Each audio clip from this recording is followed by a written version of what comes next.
a pedir que busquen en sus Biblias, en la carta del apóstol Pablo a los Colosenses, capítulo 3, y vamos a leer todos a la vez, al unísono, a una voz, los primeros 4 versículos del capítulo 3 interesante, de la carta de Pablo a los Colosenses. Así que hay iglesias que dicen, cuando usted tenga ya el pasaje, diga amén. Ok. Bien, entonces vamos a leer todos. Al 1, 2 y 3. Si pues habéis resucitado con Cristo, buscad las cosas de arriba, donde está Cristo sentado a la diestra de Dios. Poned la mira en las cosas de arriba, no en las de la tierra, porque habéis muerto y vuestra vida está escondida con Cristo en Dios.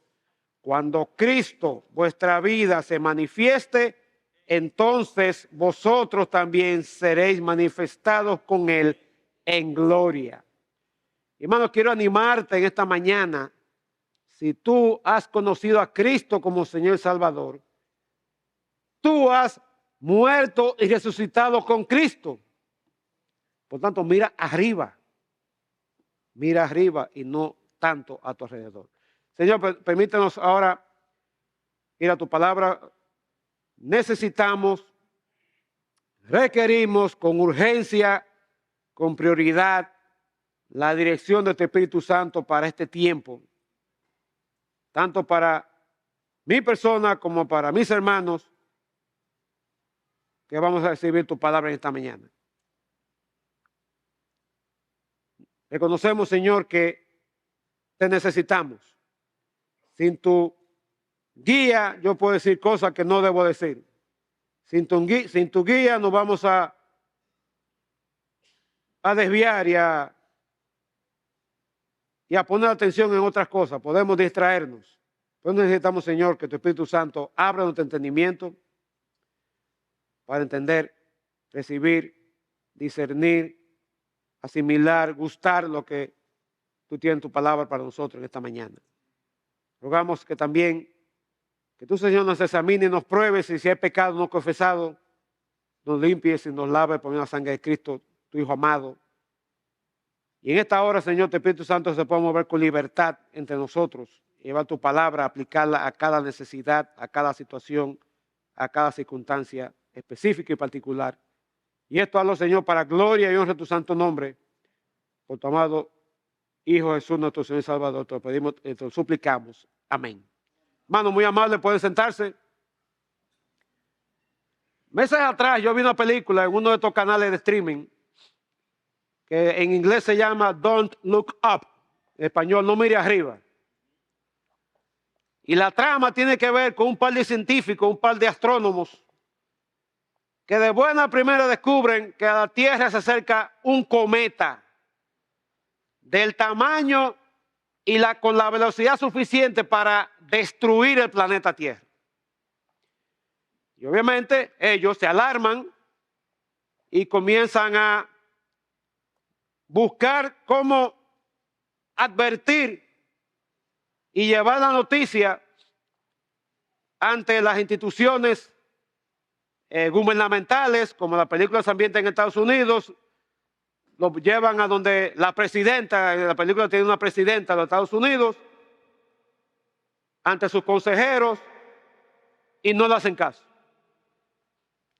No le hacen caso. Luego van a programas de televisión, de internet, de alto rating, y no le hacen caso. Llevan la noticia ante los periódicos y demás, y no le hacen caso. ¿Por qué? Porque todos estaban ocupados en sus problemas y en sus situaciones terrenales. Los políticos en su afán, yo me imagino que si hubiera sido aquí, fuera más o menos en este tiempo de campaña electoral, y nadie le interesa, los políticos no interesaban una situación que ponía en juego sus aspiraciones políticas. Los medios vieron eso más como un tema de diversión, un tema de entretenimiento, que un tema de advertencia ante el peligro que venía. Y vamos a casar la historia, la película termina con que efectivamente llegó el cometa, se trayó contra la Tierra y murieron todo el mundazo, salvo 2 o 3 que escaparon y que millonarios que se fueron a un planeta por ahí en hibernación y llegaron 800 años después. La película realmente es una comedia negra, una sátira política, y el evento del impacto es una alegoría al problema del cambio climático, que está de moda ahora. Creo que hay unas reuniones por ahí, un nombre rarísimo, CPE, qué sé yo cuánto, para tratar todos esos problemas ambientales. Pero, aunque el tema y el mensaje de la película se aplica muy bien en el sentido espiritual a la inmensidad de esta humanidad, que aunque se le predica, se le advierte sobre su destino eterno, pues simplemente no hacen caso. Están todos inmersos en su cotidianidad, en sus estudios, en sus trabajos, en esas riquezas, en buscársela, en sobrevivir, en divertirse, entretenerse, todo cosa de este mundo material, visible, palpable, y no le interesa por ahora su destino eterno. Pero yo no me voy a dirigir a esa área, sino a un mal, a un problema, a una situación que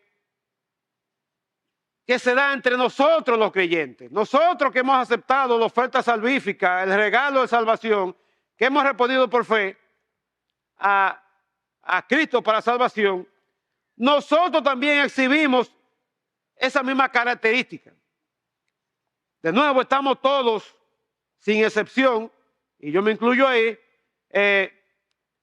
distraídos, con nuestras mentes puestas en el diario vivir, desenvolvernos en esta selva que se llama el tránsito de la ciudad de Santo Domingo, trabajando y viendo que a veces los chelitos llegan, ahora que está el tema de la regalía, pues esperando lo que van a disfrutar de regalía, de doble sueldo o de sueldo 3 o 14, a la expectativa de eso, haciendo planes cómo gastarlo, haciendo caso a la cantidad de ofertas de entretenimiento que el mundo ofrece. Estamos tan imbuidos en esas cosas que no nos percatamos de peligros que se ciernen sobre nosotros, peligros espirituales, peligros que vienen desde las mismas entrañas del infierno, peligros que nos asedian y los amenazan. Y por otro lado, tampoco estamos dedicados como prioridad a crecer en nuestra relación con Dios, en aprender más de su palabra, en abrirnos y permitir que el Espíritu Santo trabaje en nosotros, nos siga transformando y siga cumpliendo el propósito de Dios, como vimos en 1 Tesalonicenses 3, 14, de que Cristo se ha manifestado en nosotros y toda su gloria. Vivimos, hermanos, una especie de filosofía: no mires arriba, mira a tu alrededor. Y la publicidad, las argumentaciones y todo lo que se mueve va en ese camino, en esa dirección. No mires arriba, mira a tu alrededor. Y yo te quiero presentar esta mañana, por este pasaje que hemos leído, que ya que tú has muerto y resucitado con Cristo, estás unido a Él en su muerte y sepultura y resurrección, entonces tú debes buscar las cosas de arriba como prioridad, como algo de vital importancia. Y aquí el apóstol Pablo dirige esta carta a una congregación que aparentemente él nunca visitó antes de escribir esta carta. De hecho, él no fundó la iglesia de Colosas, aunque estaba en el circuito de ciudades que rodeaban la ciudad de Éfeso, que fue durante un buen tiempo el cuartel general de Pablo para misiones, y que es posible que él formara hombres que luego fueran y alcanzaran ciudades como Tiatira, Pérgamo, Filadelfia, la Odisea, y entre ellas Colosas. Yo siempre he preguntado por qué Colosas no se menciona en las 7 iglesias de Apocalipsis, capítulo 3 y 4, cuando era parte de ese circuito. Yo no sé la razón. Pero posiblemente esta iglesia fue fundada por este señor que se menciona en el primer capítulo, Epafras. Tal vez fue el primer pastor de esta iglesia. Pero Epafras da un viaje a Roma, visita a Pablo que estaba en prisión domiciliaria esperando a la audiencia ante la corte imperial y le lleva un problema que había en esta iglesia. Esta iglesia estaba surgiendo una filosofía, una enseñanza falsa que en ciernes tenía las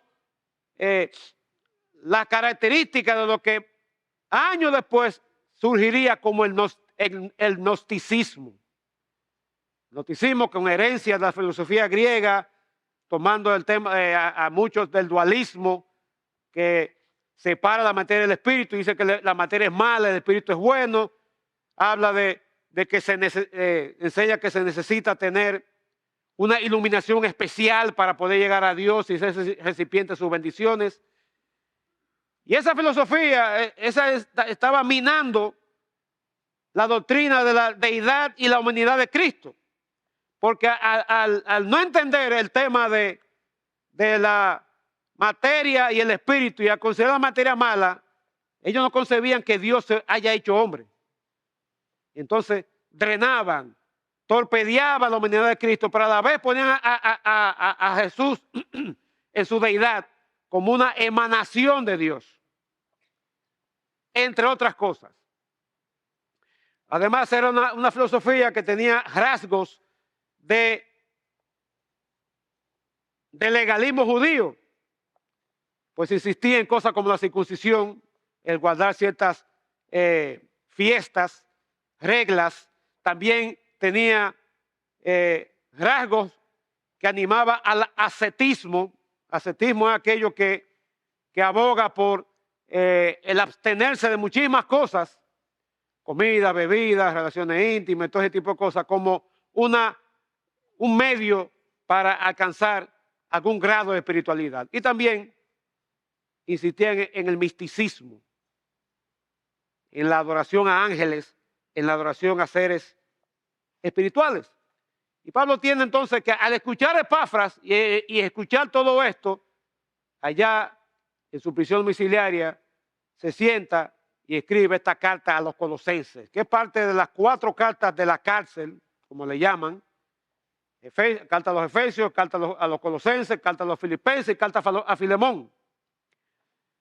Y envió esta carta por vía de Tíquico, como dice al final de la carta, junto con Onésimo, aquel esclavo que había escapado de su amo y que por alguna razón llegó donde Pablo en Roma y conoció a Cristo como Salvador, y Pablo lo devuelve a su amo, un cristiano, miembro de la iglesia de Colosas, lo devuelve a Filemón. Y luego una serie de instrucciones doctrinales donde, entre otras cosas, responde a la acusación y a las falsas enseñanzas en contra de la deidad y la humanidad del Señor Jesucristo, y en contra de todas esas ideas que abogaban por el miticismo, el ascetismo y la creencia en punto del legalismo judío. Entonces Pablo comienza en el capítulo 3, lo que es la parte aplicativa, algo típico en algunas de las cartas de Pablo, que más o menos la mitad del contenido es doctrina y de ahí en adelante el resto es aplicación. Eso se ve en la carta a los Efesios, se ve en la carta a Filipenses, aquí también. Y llegamos al capítulo 3. Y antes de comenzar una serie de exhortaciones y de mandatos, primero el apóstol Pablo va a sentar las bases para que estos hermanos y nosotros, creyentes del siglo XXI, podamos obedecer y cumplir sus mandatos. Y eso tiene que ver con que el reconocimiento y comprensión de nuestra unión con Cristo e identificación con Él en su muerte y su resurrección. Y habiendo entendido eso, una realidad en la vida del creyente, si en verdad ha entregado su vida a Cristo para salvación, entonces viene la parte aplicativa, comenzando con la exhortación a poner la mira, a poner el enfoque en la cosa de arriba. Entonces vamos a ver esas dos partes. En primer lugar, el hecho de que tú debes reconocer, mi hermano, de que tú estás unido a Cristo en su muerte y su resurrección. Lo que algunos llaman la doctrina de nuestra unión con Cristo. Y comienza diciendo el versículo 3, con un sí. Sí, pues, y eso se ve también en el 2:20. Y ese sí no es una expresión de duda, sino se puede traducir como por el hecho de, dado que, debido a, entonces pasa esto y esto y esto en tu vida. Es el mismo sí aquel que Satanás cuando en la tentación le decía a Cristo, si tú eres hijo de Dios, el diablo no estaba dudando de eso. Estaba diciendo, porque tú eres hijo de Dios, entonces, ¿por qué tú no haces esto y esto y esto y aquello? Entonces, este versículo 1, del capítulo 3, al igual que el 20, y el versículo 3 habla de, primero, de que en nuestra identificación con Cristo, eso se ha dado en su muerte. Si habéis muerto, dice el versículo 20, capítulo 2, y dice el versículo 3, porque habéis muerto. ¿Y cuándo ocurrió esa muerte? Bueno, hermanos, ocurrió cuando tú y yo, cada uno en el pasado, vinimos a Cristo para salvación. Depositamos nuestra fe en Él. Creímos la palabra de verdad, el evangelio de salvación, y entregamos su vida a Él. Obviamente, en sentido físico, eso sucedió hace casi 2000 años. ¿Sabes? Cuando es que en el año 2030 más o menos se cumple 20 siglos de la muerte de Cristo. Así que prepárense para la celebración del evento. Pero tú y yo, de manera espiritual y muy real, aunque nos cueste un poquito entenderlo o percibirlo, tú y yo, en el momento en que Cristo murió, tú y yo estábamos clavados juntamente con Él en la cruz. Y aunque es cierto que nuestros pecados fueron pasados a Él, fueron imputados a Él, pero tú y yo morimos juntamente con Él allí. Si en verdad hemos creído por la fe en Cristo para salvación. De modo que en aquel momento, su castigo por nuestro pecado pagó por completo toda deuda. Aquel famoso consumado es el tetelestai. Ha sido pagado, ha sido saldado. No debemos nada. Aquí mismo en la carta, en esta carta a los Colosenses dice, el versículo 13, capítulo 12, y a vosotros estando muertos en pecados, y en la incircuncisión de vuestra carne, Dios nos dio vida juntamente con Él, con Cristo, perdonándonos 3/4 partes de los pecados. Perdonándonos los pecados antes de convertirnos. No dice ahí todos los pecados. Hermano, todos los pecados que tú has cometido, que estás cometiendo y vas a cometer, ya fueron perdonados en la cruz. Y muertos por Cristo, o muertos con Cristo, estamos unidos a Él en su muerte y por eso hemos sido transformados a una nueva vida. Morimos a la vida vieja al morir juntamente con Él. Y esta doctrina de nuestra identificación con Cristo en su muerte y resurrección es típica de Pablo en sus cartas. Y usted lo puede ver si lee con atención las cartas de Pablo. Versículos donde él conecta algo y menciona a la persona de Cristo y usa las preposiciones con o en. Y hay muchos versículos conocidos por todos que se aplica a eso. Por ejemplo, Filipenses 4:13, ¿qué dice? Todo lo puedo en Cristo. Ahí está nuestra identificación con Cristo en su muerte y su resurrección. Otro, Gálatas 2:20, ¿cómo comienza? Con Cristo, y por ahí sigue. Con Cristo.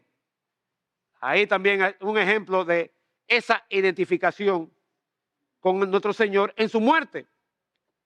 Y esa es nuestra posición ante Dios. Morimos junto con Cristo cuando Él murió físicamente en aquella ocasión en la cruz del Calvario. Y debido a nuestra identificación con Cristo en su muerte, Dios quiere que tú te consideres a sí mismo. Miren lo que dice Romanos capítulo 6, donde Pablo amplía ese tema. Dice, comenzando el versículo 1, ¿qué pues diremos? ¿Perseveraremos en el pecado para la gracia abunde? No, en ninguna manera, un no enfático, un no, de ninguna manera.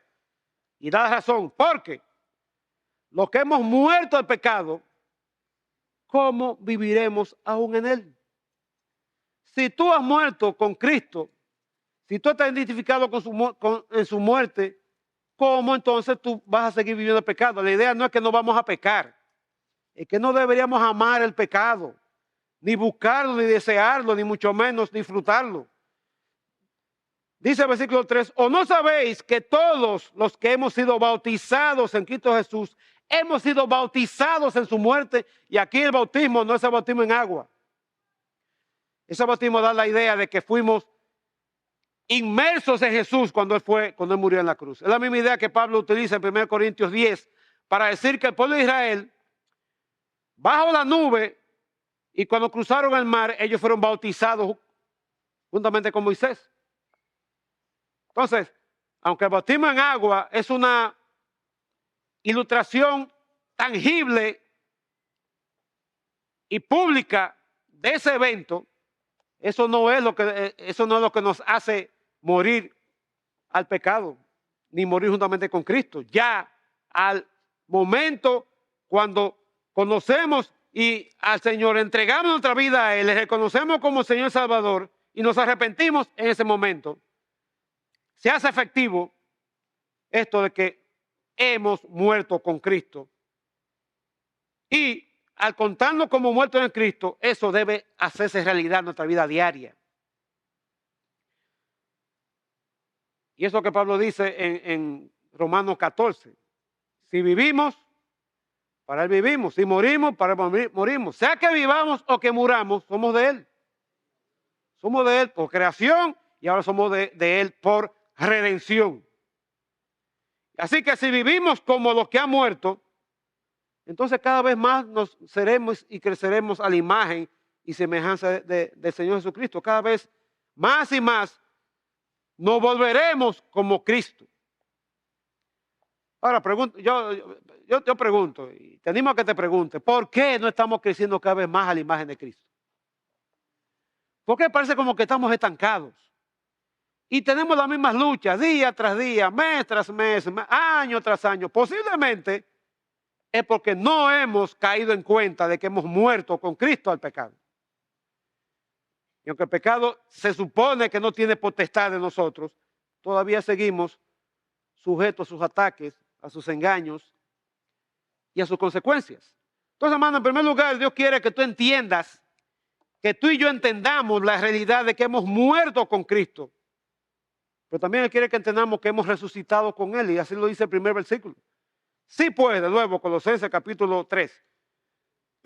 Sí, pues, habéis resucitado con Cristo. Y esa es la segunda fase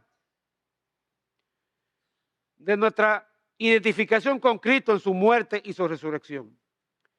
Así que en virtud de nuestra unión con Él, en el sentido espiritual, nosotros hemos pasado no solamente en su muerte, y incluye ahí también su sepultura, sino también que hemos resucitado con Él.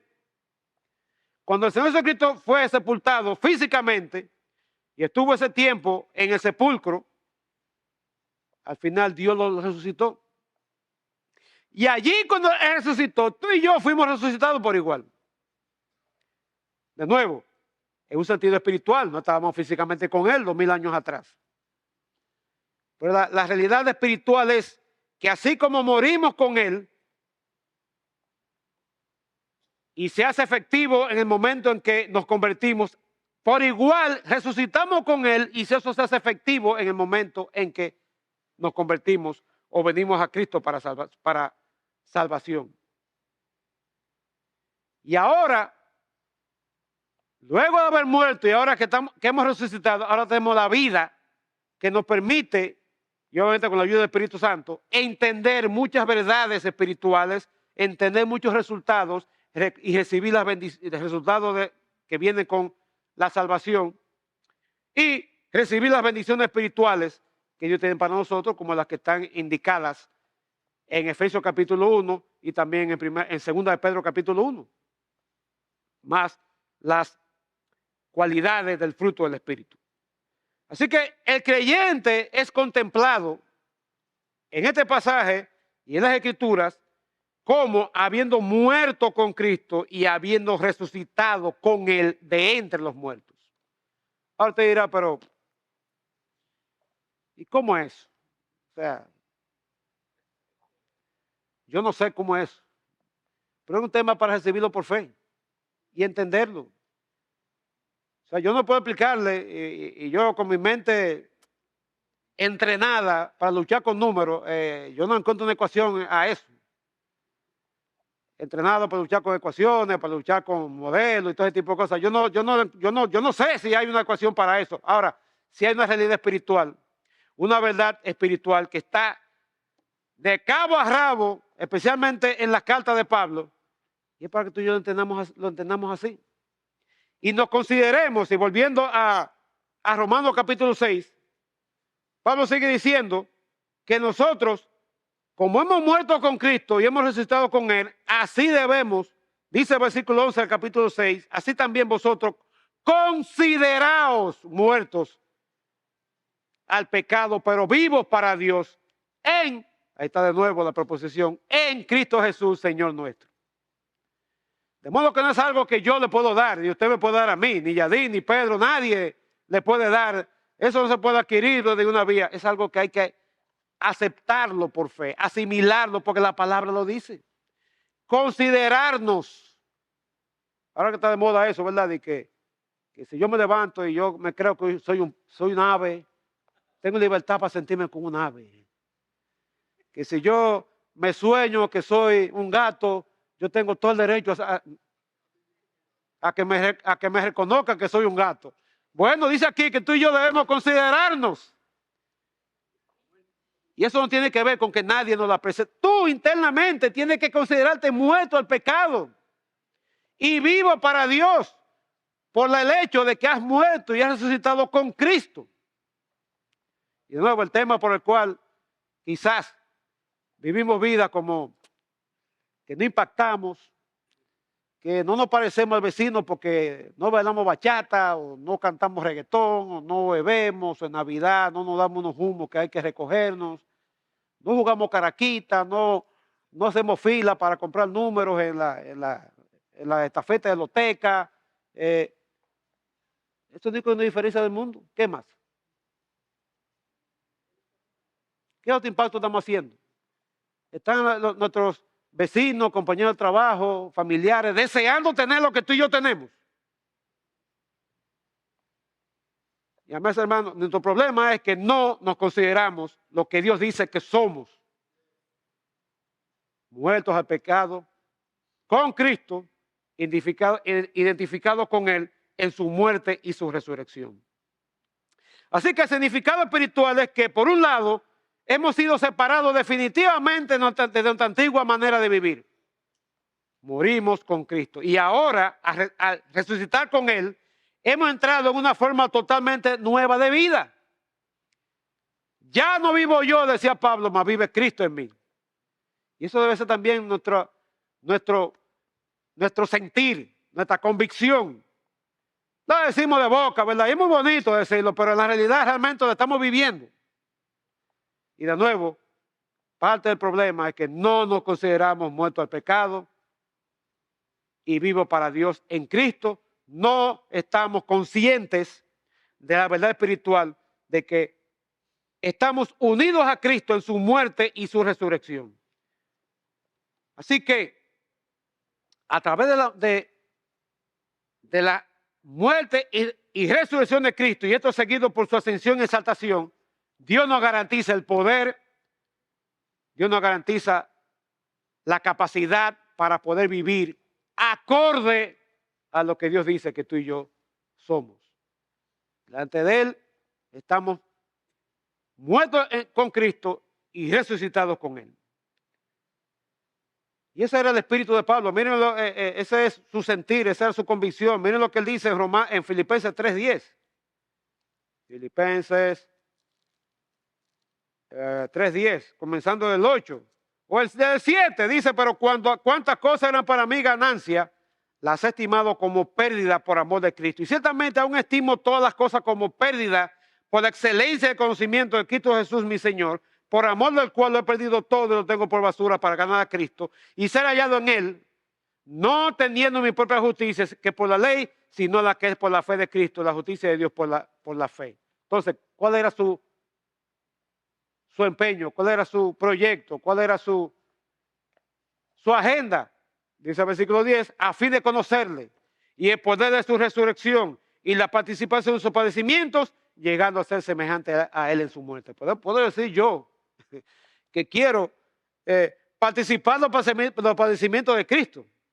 Pablo dice que él quería participar de los padecimientos de Cristo, pero esto con miras a conocerle mejor y conocer el poder de su resurrección y ser semejante a Él en su muerte. Él quería cada vez más y más estar consciente de su unión con Cristo en su muerte y su resurrección. Pues dice más, volviendo a Colosenses, dice el versículo 3 que no solamente hemos muerto con Cristo y hemos sido resucitados con Cristo, sino que dice que al final del versículo 3 que nuestra vida está escondida con Cristo en Dios. ¿Y qué es eso de que nuestra vida está escondida? ¿Acaso está como esta botella de agua que está escondida por aquí adentro para que usted no sepa que está ahí? Y descubrió otra cosa, hay una serie de mentas aquí, también estaban escondidas. ¿Significa acaso ese pasaje, esa idea? Bueno, yo voy a tomar del pastor MacArthur 3 ideas y quiero compartir con ustedes. Primero, él dice que significa que los creyentes tienen una vida espiritual común con el Padre y con el Hijo. ¡Wow! Tenemos una vida espiritual común con el Padre y con el Hijo. ¿Y dónde saca? Miren lo que dice, por ejemplo, la 1 de Corintios 6:17.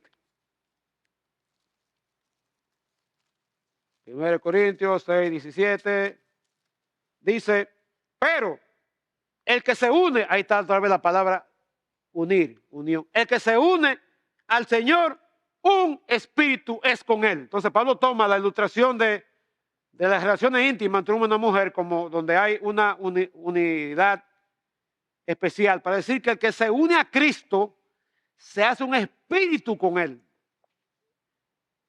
Eso es estar unido con Cristo en su muerte y su resurrección. Eso es tener nuestra vida escondida en Él. Y más adelante en 2 Pedro 1:4 dice que Dios nos ha hecho partícipes de su naturaleza. Obviamente no es como dicen algunos, especialmente los mormones, que un día llegaremos a ser semidioses.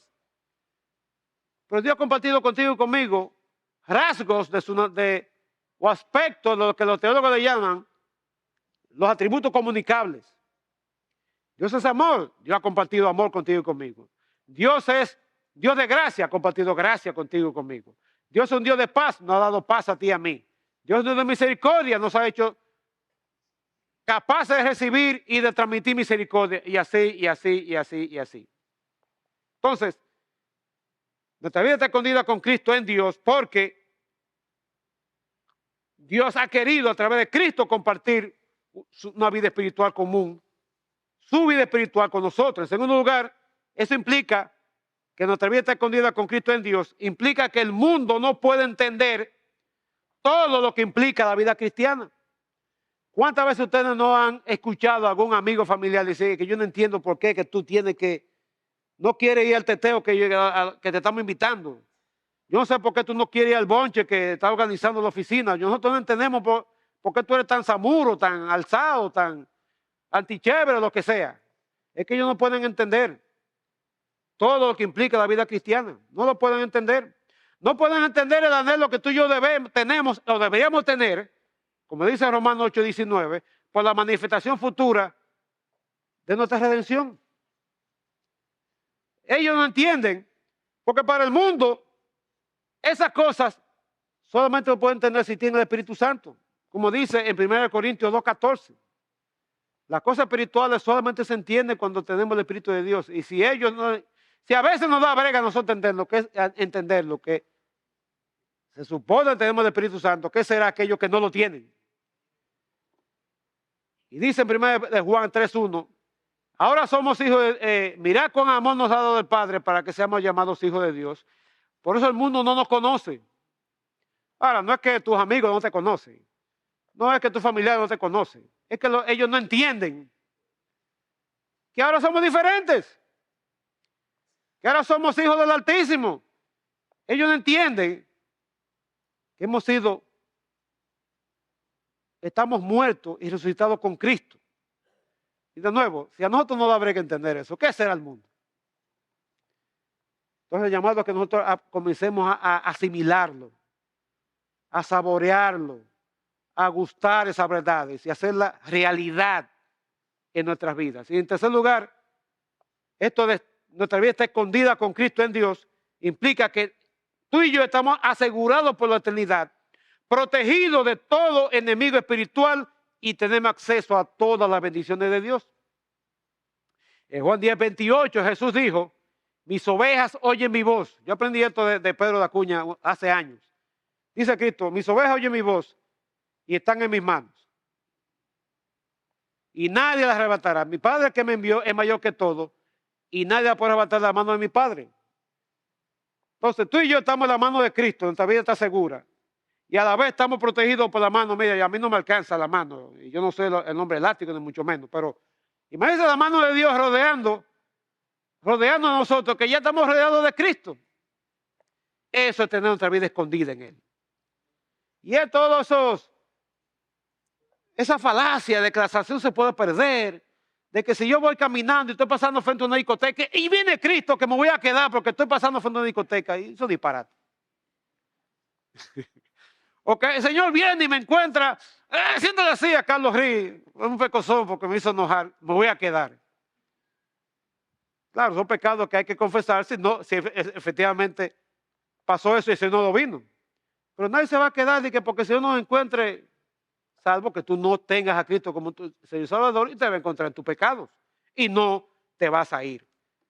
Romanos 8, del 31 al 39, un pasaje maravilloso, les animo a que lo lean, y termina diciendo, por lo cual dice Pablo, estoy seguro que ni la muerte, ni la vida, ni ángeles, ni potestades, ni principados, ni lo presente, ni lo porvenir, ni lo alto, ni lo profundo, nos podrá separar del amor de Dios que es en Cristo Jesús. Eso es tener nuestra vida escondida por Cristo en Dios.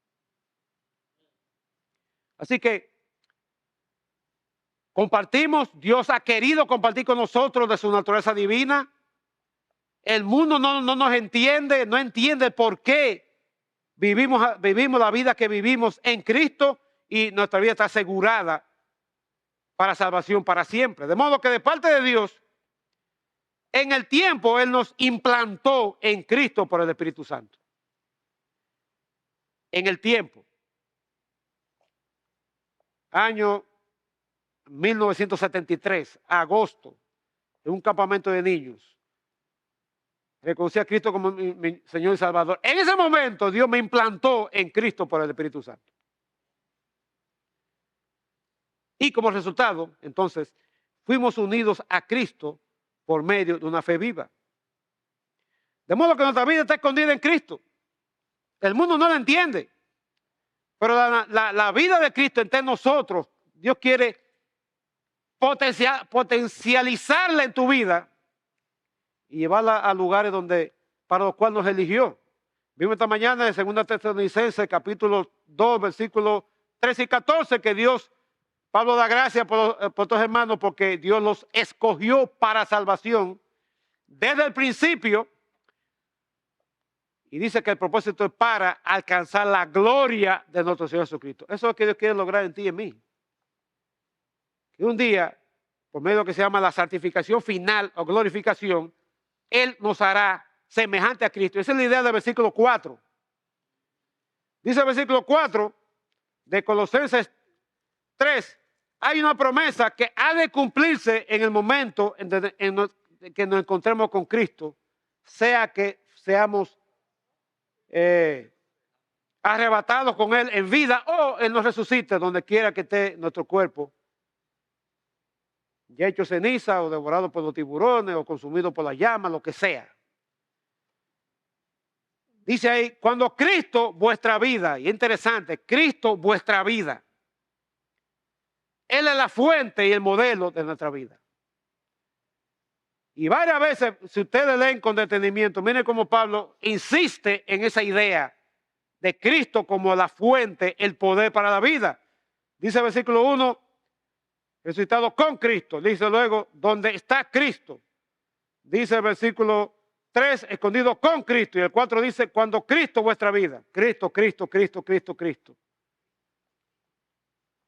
Y como dice la canción, Jesucristo es suficiente. No hay que buscar más nada.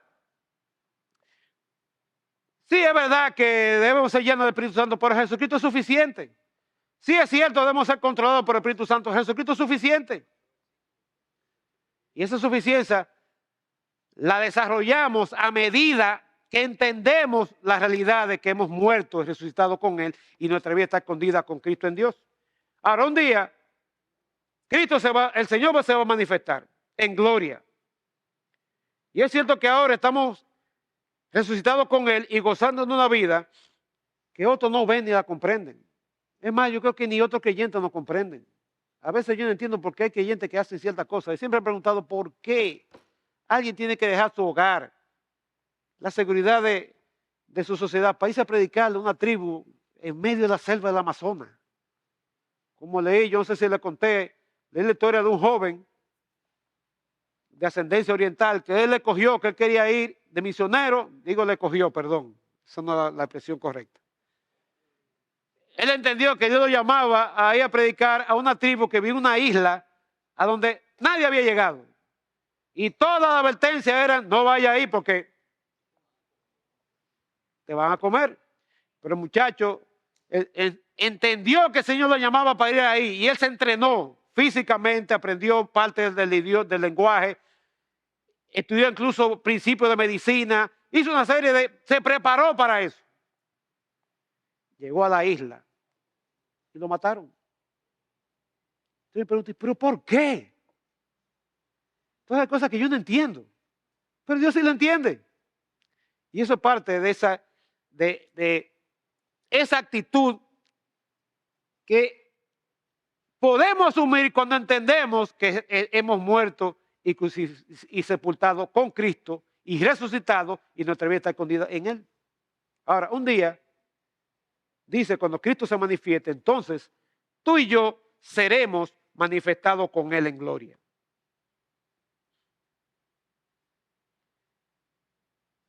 Un día. Pronto, ¿cuándo? Yo no sé.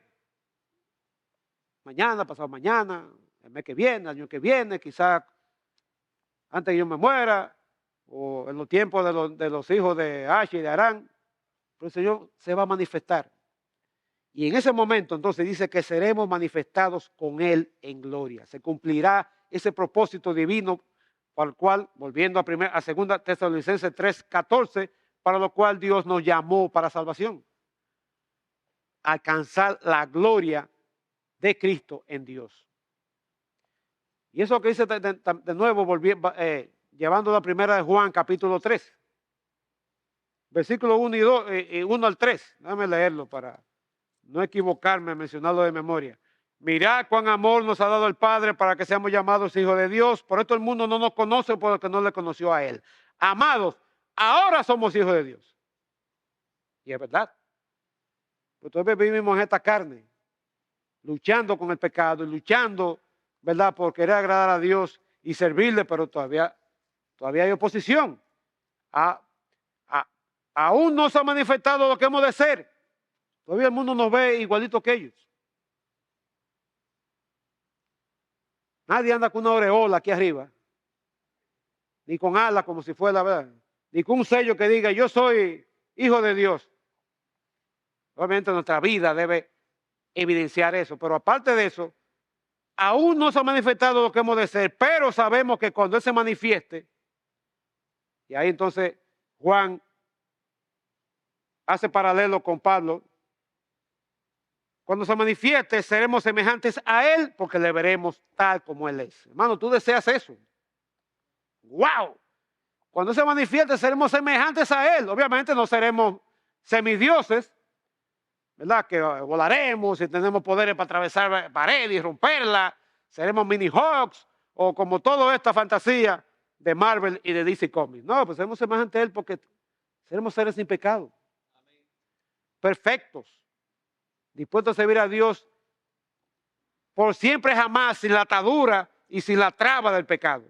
Y a la vez el mundo, que es incapaz de reconocernos, yo no sé cómo, pero algunos autores parafrasean, o no parafrasean, aplican esto, volviendo a Colosenses, de que entonces seremos manifestados con Él en gloria, como que de alguna manera el mundo se va a dar cuenta de eso. Yo no sé cómo va a ser ese asunto. Y como que no me cuadra. Porque cuando Cristo se ha manifestado y estemos con Él, ya en el mundo estará pasando otra cosa. Tal vez será que en su venida y el mundo vea, oh, mira quién está bajando ahí. Vaya, mira quién que está bajando ahí, Pedro Guzmán. Wow, mira.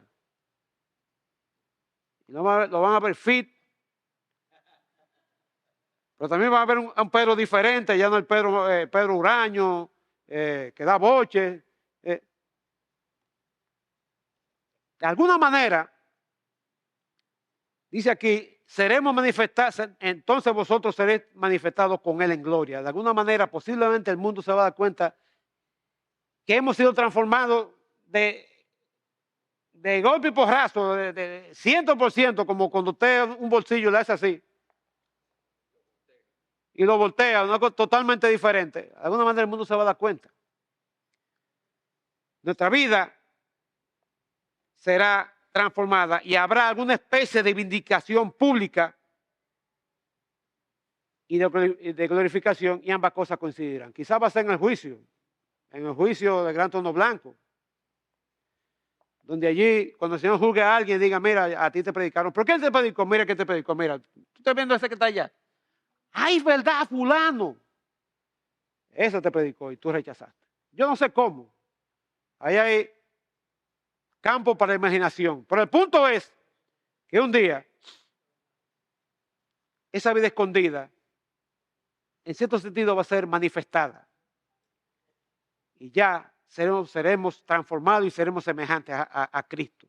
Y todo eso, porque actualmente tú y yo, si en verdad hemos creído en Él para salvación, estamos muertos y resucitados juntamente con Él. Y yo te pregunto, hermano, ¿te consideras tú haber muerto y resucitado con Cristo?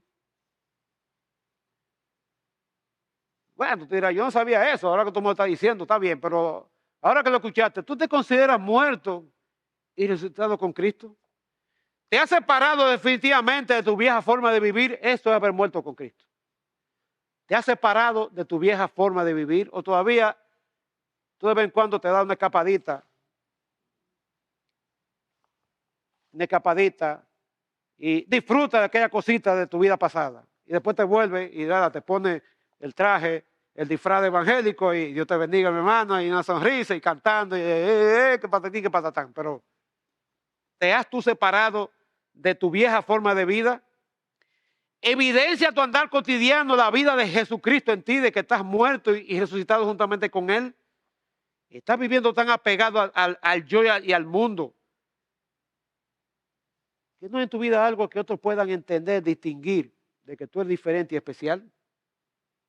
¿Estás anhelando esa manifestación futura del Señor Jesucristo en que al igual seremos manifestados con Él en gloria? Son preguntas para reflexionar y que yo te animo a que la tengas por allí. Ahora, usted ve que yo brinqué la segunda parte del versículo 1 y el versículo 2, porque entonces, ahí viene la parte aplicativa, dado que tú has entendido la verdad bíblica de que estás muerto al pecado y vivo para Dios porque has muerto y resucitado con Cristo, entonces, ¿cómo debemos responder a eso? Y una primera manera de responder, y eso comienza una tanda, en capítulo 3, capítulo 4, de exhortación una tras de otra. Debemos responder buscando y poniendo la mira en las cosas de arriba. Y así comienza el final del versículo 3. Buscar las cosas de arriba. Buscar, perseguir, ir en pos. Es un mandato que estén presentes. La idea es una acción continua. No de un día y se acabó. Todos los días, cada minuto, cada segundo, estar buscando aquellas cosas. No una búsqueda simplemente para encontrar. ¿Cuánto ustedes han buscado algo? ¿Dónde está la llave? Ah, la encontré y ya. Como que eso no tiene ninguna... Lo encontraste y ya, se acabó. Sino una búsqueda para obtener algo valioso. Es la idea de que el Señor Jesucristo transmitió en Mateo 6:33. Buscad, ¿qué cosa?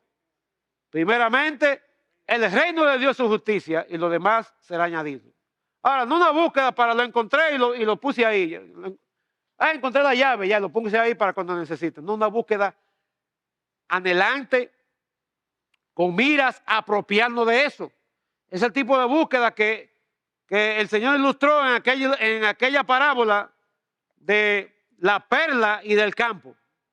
Aquel individuo que busca una perla y la busca ¿cómo se dice eso? Un buscador de perlas. Y que busca anhelantemente esa perla de gran precio. La encuentra, va a vender todo y regresa a comprar esa perla. No la encontró y dijo, ay, qué bueno, guárdamela ahí que yo vendré cuando me den el doble sueldo. No, la encontró, pero se devolvió, vendió todo por la importancia de aquello que encontró. Y es ese tipo de búsqueda. Eso debe ser la norma tuya y mía como creyentes, de ocuparnos de corazón, de manera decidida, voluntaria, intencional y militante, en buscar aquellas realidades eternas que le pertenecen al Señor Jesucristo.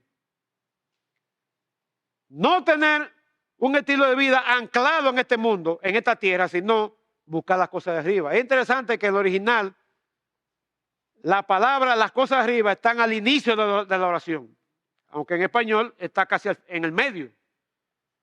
Y la idea es que el apóstol Pablo está poniendo más énfasis no en la acción, sino en el objeto que se busca. El énfasis del apóstol, tanto en la segunda parte del versículo 1 como el versículo 2, el énfasis no es en la acción, que obviamente es importante, sino en aquello que se busca. De modo que el creyente debería contemplar aquellas cosas que no se ven con los ojos naturales. No, hay que buscar no solamente aquellas cosas que se palpan, que se toman o que se gustan, ¿verdad? Sino aquellas cosas espirituales que están en otra dimensión. ¿Y esa cosa celestial a qué se refiere? Bueno, el mismo Señor la definió, lo comenzó a definir en el versículo que mencioné de Mateo 6:33. Buscar primeramente el reino de Dios. Buscar aquellas cosas que pertenecen a ese reino celestial donde está el Señor, como dice más adelante, sentado a la diestra de Dios. Buscar aquellos valores espirituales que caracterizan a Cristo y que más adelante se mencionan, como la ternura, la bondad, la mansedumbre, la paciencia, la sabiduría, el perdón, la pureza, el amor. Que cada uno de ellos lo menciona el apóstol Pablo aquí en Colosenses a partir del versículo 5. Esas son las cosas de arriba que debemos buscar. Son valores espirituales que están fijados en el corazón del Señor. Son aquellas cosas que definen el fruto del Espíritu. Amor, gozo, paz, paciencia, benignidad, bondad, fe, mansedumbre, templanza. Y son aquellas virtudes que Pedro dice en 2 de Pedro que debemos añadir diligentemente a nuestra fe. Que habla de virtud, dominio propio, conocimiento, amor fraternal, amor, entre otras cosas. Muchas de esas cosas, o todas, Dios las ha derramado sobre aquellos que humildemente, que han venido a Cristo para salvación, pero también las da a aquellos que la piden. Y obviamente tú has recibido todo eso. La petición no es que te dé lo que ya tú tienes. La petición es que nos enseñe cómo aplicar lo que ya tenemos. No le pida a Dios que te dé amor, tú lo tienes. Dice Romanos que el amor de Dios ha sido derramado por entero por el Espíritu que nos ha dado. No pidas amor para el vecino que pone el musicón a la hora que tú quieres echar la siesta. Pide al Señor que te enseñe a amarlo y a mostrarle amor, aunque sea incómodo, difícil y hasta casi imposible. No pida fe, tú tienes toda la fe. Pide al Señor que te ayude a aplicarla en esa situación difícil que tú estás metido o que te has metido. No pida gozo, Él te lo ha dado. Pídele que te ayude a practicarlo en medio de la prueba en que tú estás metido. Y así sucesivamente. Esas cosas son los valores espirituales que hay que buscar. Y dice que son cosas que están con Cristo y el Señor que está a la diestra de Dios. Y esta gran verdad acerca de la ascensión de nuestro Señor y su coronación a la diestra de Dios está a lo largo y ancho de las Escrituras. Salmo 110, 11 dice, lo tengo en la mente, pero estoy enredado. Así que vamos a leerlo. Dice, Jehová dijo a mi Señor, siéntate a mi diestra hasta que ponga a tus enemigos por detrás de tu pie. Un versículo muy citado en el Nuevo Testamento. Y en Isaías 53, 12, al final del famoso pasaje sobre el siervo sufriente, dice, por tanto yo le daré parte con los grandes y con los fuertes repartirá despojo. Y eso es una ilustración de sentar a la diestra del Padre. Obviamente no es que Dios está aquí y Cristo está aquí, porque es el mismo Dios. Pero da la idea de que el Señor retoma su posición de autoridad que siempre ha tenido una vez se encarnó, murió, fue sepultado, resucitó y ascendió al cielo. Y el mismo Señor se refirió a eso muchísimas veces. En Lucas 22, 69, creo que en el marco de cuando estaba siendo interpelado, no sé si, vamos a ver, o por Caifás o por Poncio Pilato, vamos a ver por cuál de los dos. 22, 69. Se fue en el concilio.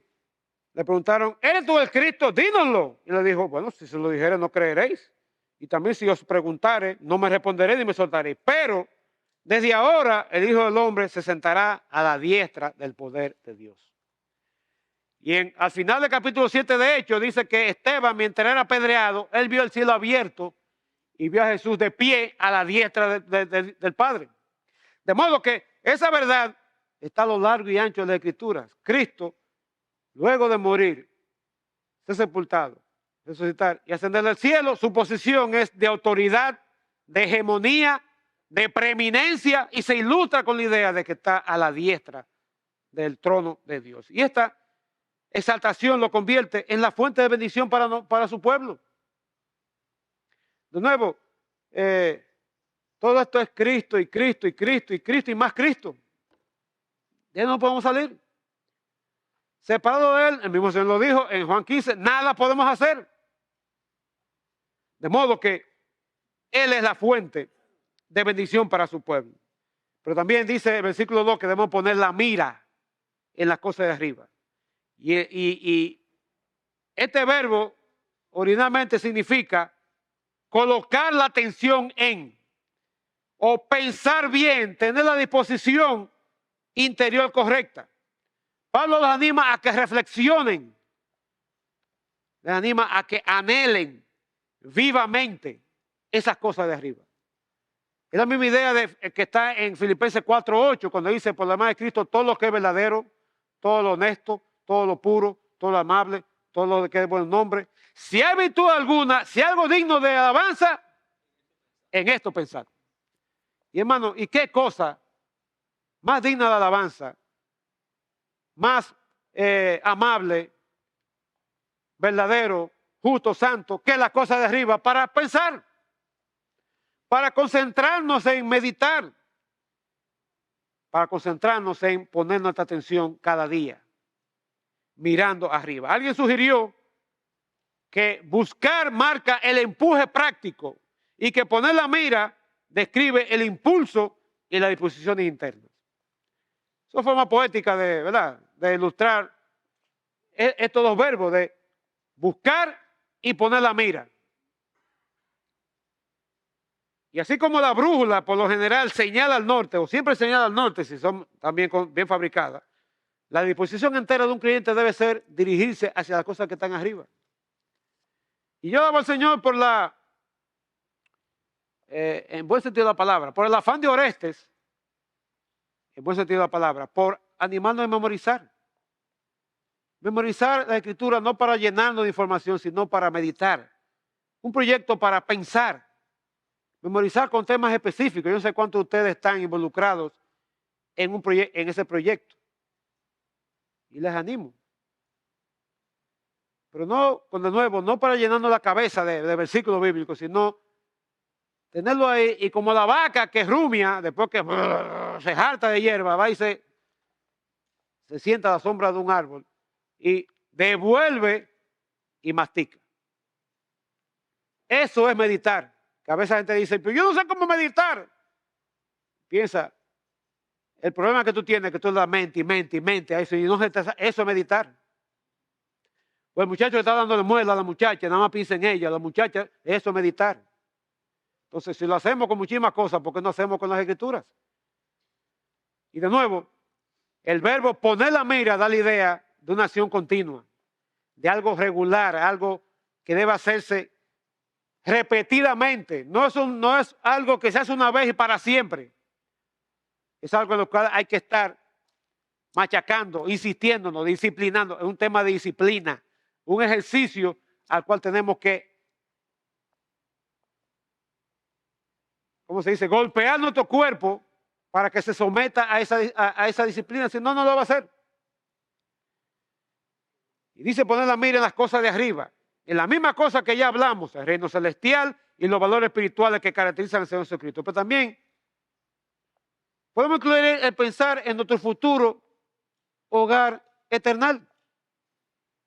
¿Cuántos de ustedes piensan en eso? ¿Cómo será ese lugar donde yo iré el día que muera? No, al revés. Muerte, no me hable de eso. Ay, no, zafa, no me hable de eso. Y le echamos sal y no sé qué otra cosa la gente hace. Para que no la porque le huimos a la muerte. Pablo dice, para mí vivir es Cristo y el morir es ganancia. Entonces pensamos nosotros en cómo será nuestro hogar celestial. Anhelamos con vehemencia que llegue el momento que estemos juntamente con nuestro Señor en cuerpos resucitados y en un lugar restaurado, renovado, resucitado. Un lugar perfecto, el Edén, vuelto a poner en vigencia. Porque ese ha sido el plan de Dios toda la existencia de la humanidad. El Edén que se perdió por el pecado, que Dios lo guardó y le puso llave y un ángel con una espada para que nadie entre ahí. Ese Edén, un día Dios lo va a tomar y lo va a restaurar. Y allí tú y yo vamos a habitar. ¿Piensas tú en eso? Esas son parte de las cosas de arriba, para las cuales debemos mostrar interés. Pero por general no pensamos en eso. Estamos ocupados, ¿verdad?, en la política, en qué vamos a hacer con el doble sueldo, en los apagones, en Licey, las Águilas, que las Águilas no sé qué posición están ahora mismo, y el Licey de Yadín tampoco sé qué posición están. Es de Yadín, sí. O qué sé yo, pensamos en montones de cosas, menos en lo que se supone que debemos pensar y poner la mira por el hecho de que hemos muerto y resucitado con Cristo. Y estamos, nuestra vida está escondida con Cristo en Dios. Así que los pensamientos celestiales solo vienen como resultado de entender estas realidades espirituales bíblicas. Cuando tales valores están en tu mente y prevalecen, eso va a conformar tu conducta y tu andar diario y cotidiano. Y dice ahí que debemos pensar en las cosas de arriba, no en la de la tierra. ¿Y saben qué? Dice Filipenses 3:19 que hay personas que solo piensan en lo terrenal. Pablo dijo que hay gente que solo piensa en el terrenal. Y eso me identifica a mí. Soy yo de los que solamente piensan en lo terrenal, en lugar de pensar en aquellas cosas que tienen que ver, como dice el versículo siguiente, en nuestra ciudadanía que está en los cielos. Esa ciudadanía, esa patria celestial que dice en Hebreos 11 que Abraham anhelaba. ¿Anhelas tú, anhelo yo ese lugar, esa patria celestial? Así que, hermano, como conclusión, pues ya los camarógrafos me están haciendo señas. El que concentre, te pregunto, ¿en qué tú concentras tus pensamientos y cavilaciones? ¿En las cosas de la tierra o en las cosas de arriba? Hemos sido unidos a Cristo en su muerte y resurrección. Y el efecto de que estamos unidos a Él en su muerte es que se supone que estamos y debemos de conectarnos del mundo del hombre, de la religión del hombre y de la sabiduría del hombre. Y el hecho que hemos resucitado con Él, el efecto es que debemos poner en contacto con el mundo de Dios y las cosas de Dios. ¿Estás tú dedicando tiempo para eso? ¿O eres aquellos que están tan absortos en su diario vivir que no toman tiempo para mirar las cosas de arriba? Ay, que yo no tengo tiempo. Dirá alguno, mira, llegar a la casa a cocinar, a esto, lo otro, lavar, bla, bla, bla, bla, bla, para volver al día siguiente lo mismo, bla, bla, bla, bla. No hay tiempo para eso. ¿Seguro no hay tiempo para eso? Pero más seguro pasan buen tiempo dándole para arriba y para abajo el celular, metiéndose donde sea que Instagram, ¿cómo se llama el otro? El que lo cambiaron el nombre a una X, Twitter, Facebook y compañía de operaciones, y viendo cuántos videos aparezcan. Ah, pero eso sí hay tiempo. O sentarse a ver 8,000 capítulos de una serie. Ah, para eso sí hay tiempo. O hablar vacuencia con los amigos. Ah, eso sí hay tiempo. Pero no hay tiempo para dedicarnos a las cosas de arriba. No está sentado Cristo a la diestra de Dios. Y quizás hay personas aquí que todavía no pueden decir que han muerto con Cristo y resucitado con Él. Porque como mencioné varias veces, eso solamente se da cuando tú entregas tu vida a Cristo para salvación. Sola y exclusivamente. Tú necesitas responder a la fe. Responder por fe a la verdad. Responder al amor de Dios en Cristo. Porque si tú sigues rechazando, va a llegar el día que te va a decir, me cansé de ti.